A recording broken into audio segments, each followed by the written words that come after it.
Just a quick video on aquaponics and wave maker. It's installed on this system.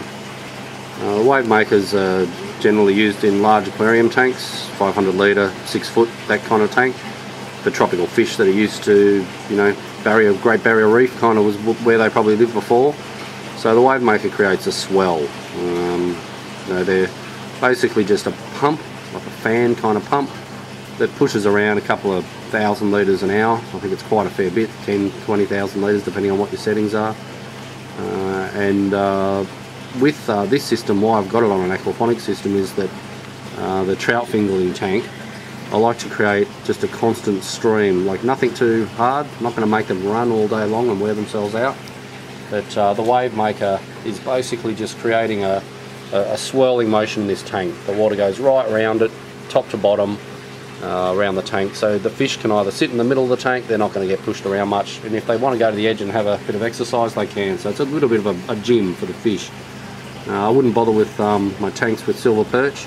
No point, they don't care, they just sit on the bottom in schools. But for the trout, yeah, a little wave maker gives them a bit of a workout. So most of the modes on it, I'm not going to go into it because it's not for a tropical tank setup. Most of these are all just like wave settings, so it'll actually create, you know, in the tank you'll see a fair swell, like the water level will be moving up and down, and the bottom of the tank would appear that everything goes backwards and forwards, just what a swell would be like at the beach. But again, in this one, the trout, I just want them, you know, to get exercise, to give them something to do, keep them entertained. So, you know, they kind of battle against the elements that's created by the wave maker. This wave maker is actually running off solar, so this aquaponics setup is all solar. There's a couple of pumps. It's probably about all up about 150 watts or something coming through all my different controllers, solar panels, inverters and whatever. So as you can see, the wave maker is not going to worry this kind of system. There we go, a bit of quiet, all the pumps have gone to sleep for an hour or so. So yeah, so it's basically running for free. So I'll just quickly show you the trout tank. And where is it? Put the hand under here, pull it off. Oh, it's actually suction capped and magnetic. So that's the wave maker. Basically just a fan. You can see it down there. You can see it pushes a fair bit of water around.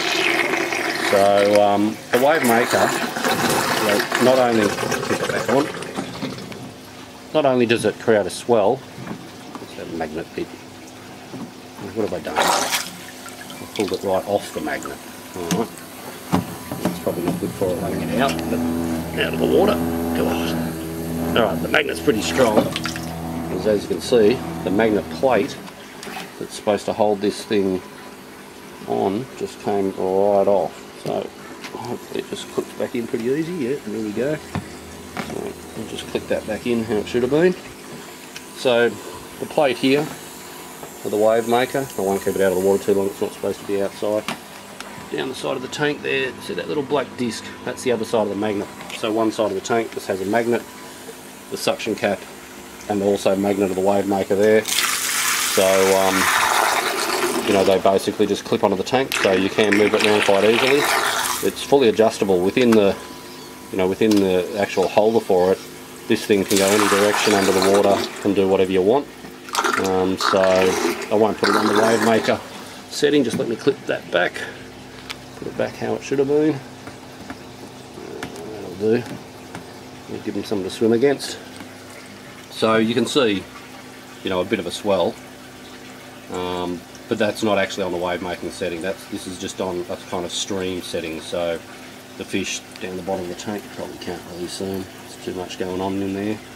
But the fish just swim against it, gives them something to do, you know, and keeps them fit and healthy, I suppose. It also really helps with the aeration, like all the airlines and going into this tank. It basically from the corner of this tank swells the water around the tank, so it's going, you know, in a clockwise motion around the tank at a fair rate. You know, even though the setting's on lower, it pushes a lot of water.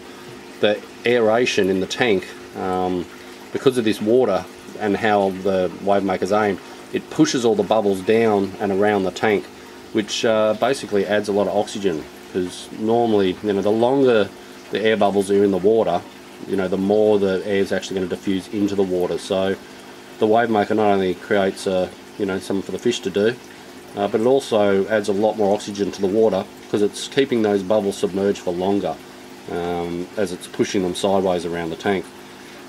So all in all, it's running it on solar doesn't worry me. 35 watts to run it, and yeah, it gives the fishes something to do.